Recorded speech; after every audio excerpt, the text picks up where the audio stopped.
Accommodation of social diversity. इस slide में हम भाई ये डिस्कस करेंगे जो डेमोक्रेसी है, जो अब तक हमने देखा है उसका रिकॉर्ड है फेल। वो फेल हो रही है हर एक काम में। क्या वो सोशल डाइवर्सिटी को अकोमोडेट कर पाई है? अब भाई सोशल डाइवर्सिटी और अकोमोडेशन का मतलब क्या होता है इस स्लाइड में आपको पढ़ के बढ़िया तरीके से समझ आ जाएगा। तो यहाँ पर हम इस स्लाइड की शुरुआत करते हैं इन तीन वर्ड्स का मतलब अकोमोडेशन का, सोशल का और डाइवर्सिटी का। तो सबसे पहले मतलब देखते हैं अकोमोडेशन का। भाई अगर आप गूगल पे सर्च करोगे ना, अकोमोडेशन का मतलब होता है आवास, रहना। तो अकोमोडेशन आपने अभी तक ये दिमाग में रखना है कि रहना है अकोमोडेशन का हिंदी में मतलब। अब बात करते हैं सोशल और डाइवर्सिटी को इकट्ठा है डिस्कस। सोशल का मतलब होता है समाज, हम किसी भी समाज में रहते हैं तो वर्ड यूज होता है सोशल में, ठीक है। अगला वर्ड है डाइवर्सिटी, है ना। डाइवर्सिटी का मतलब क्या होता है? अलग अलग प्रकार के लोग। जैसे इंडिया में हिंदू भी हैं, मुस्लिम भी हैं, सिख भी हैं, ईसाई भी हैं, और भी बहुत सारी कैटेगरी, बहुत सारी जाति के लोग होते हैं, वो शामिल होते हैं। तो बेसिकली इन तीनों वर्ड्स का मतलब क्या बना? क्या डेमोक्रेसी अकोमोडेशन करती है? क्या डेमोक्रेसी में रहा जा सकता है सोशल डाइवर्सिटी के लोग?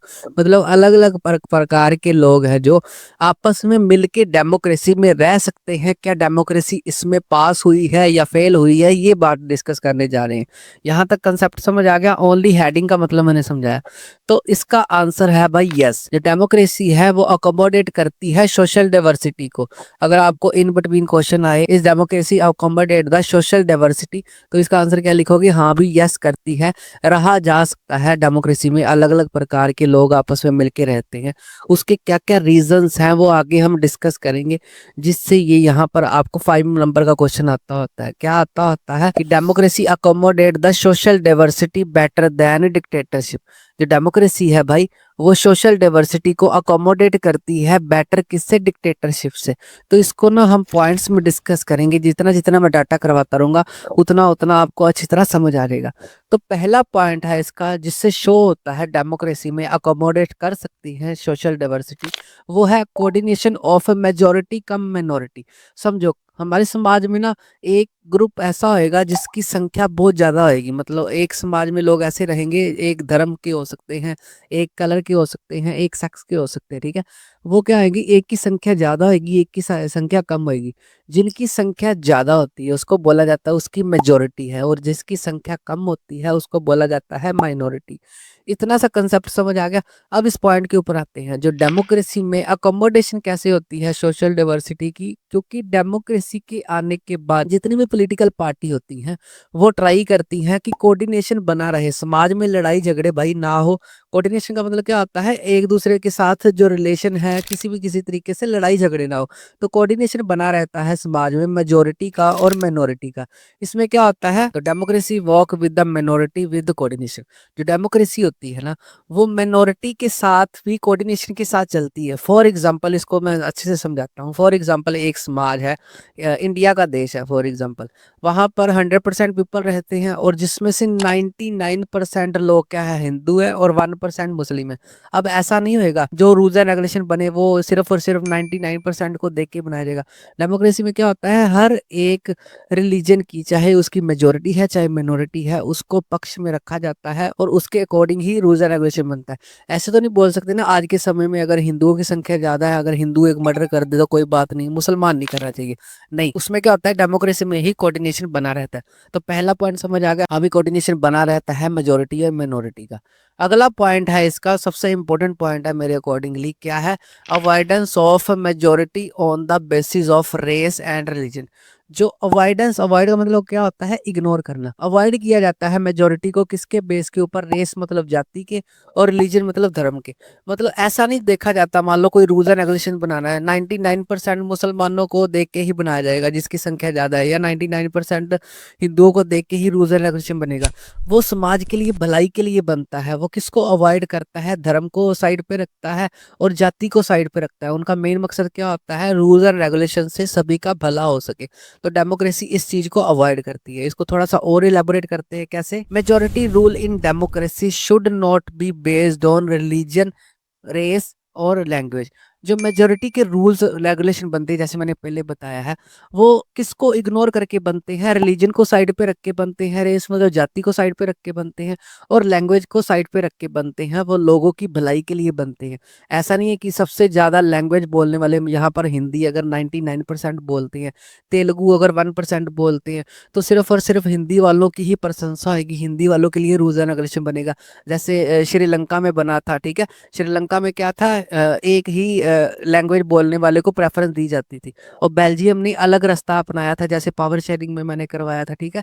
तो इसमें क्या किया जाता है, अवॉइडेंस होती है on the basis of religion, धर्म को साइड पे रख के, और सिर्फ रूल्स एंड रेगुलेशन की बात की जाती है, जिससे सोसाइटी में अकोमोडेशन बढ़ सके।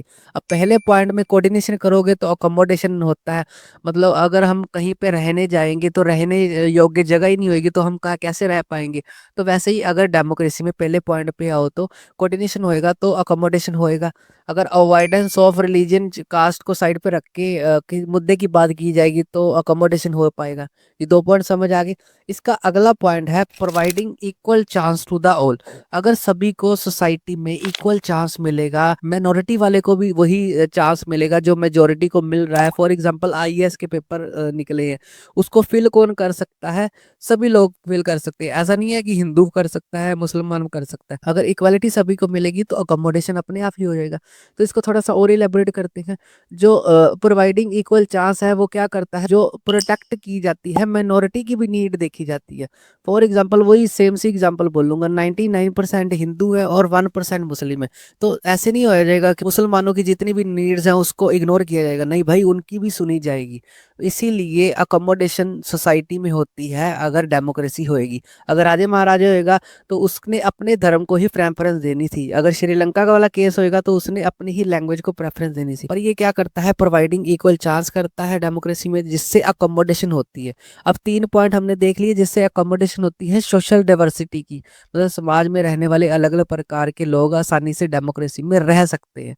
इसका लास्ट पॉइंट है जिससे पता चलता है अकोमोडेशन होती है सोशल डाइवर्सिटी की इन द डेमोक्रेसी। वो क्या है, रिस्पेक्टिंग डिफरेंसेस। जितने भी समाज में डिफरेंसेस है उसकी रिस्पेक्टिंग की जाती है। इसको मैं पहले लाइन बता देता हूँ, फिर आपको और भी अच्छी तरह समझ आ जाएगा।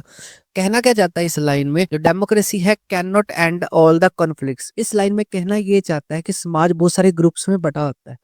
किसी ना किसी ग्रुप में कोई ना कोई हमेशा, चाहे वो राजे महाराजाओं का राज है, कोई ना कोई लड़ाई झगड़ा होता ही होता है।